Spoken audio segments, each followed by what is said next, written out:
কন্ডোমের সাথে কি ইরেকশনের কি প্রবলেম আছে? একটা রিসার্চে দেখা গিয়েছে about 13% condom associated less erection হয়ে থাকে। আরেকটা রিসার্চে কলেজ স্টুডেন্টের মধ্যে দেখা গিয়েছে প্রায় 30%। সুতরাং এরা কি করে, যাদের কন্ডোম অ্যাসোসিয়েটেড লেস ইরেকশন হয়ে থাকে তখন কন্ডোম খুলে ফেলে।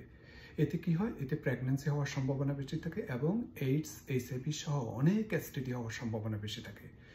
তো এই জন্য সবসময় ভালো ধরনের কন্ডোম, বিশেষ করে লেটেক্স, পলি আইসোপ্রিন, পলি ইউরিথেন, এই ধরনের কন্ডোম ব্যবহার করা উচিত এবং পরবর্তীতে এটি ঠিক হয়ে যাওয়ার সম্ভাবনা বেশি থাকে। এরপরও কন্ডোম যে ব্যবহার করলে তারপরও যে 100% যে এসটিডি হওয়া থেকে, সেক্সুয়ালি ট্রান্সমিটেড ডিজিজ থেকে যে আপনি রক্ষা পাবেন সেরকম কোনো গ্যারান্টি নেই।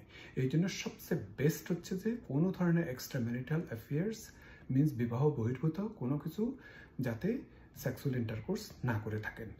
আর যারা বিবাহিত তারা প্রেগন্যান্সি রোধ করার জন্য যদি কন্ডোম ব্যবহার করে থাকেন তবে ভালো ধরনের কন্ডোম ব্যবহার করবেন এবং সেটি কিভাবে পড়তে হয় ভালোভাবে জানতে হবে এবং যাতে কোনো অবস্থাতেই যাতে আপনার বিভিন্ন ধরনের লেটেক্স কন্ডোম ব্যবহার করার দিকে বেশি খেয়াল রাখবেন। Thank you.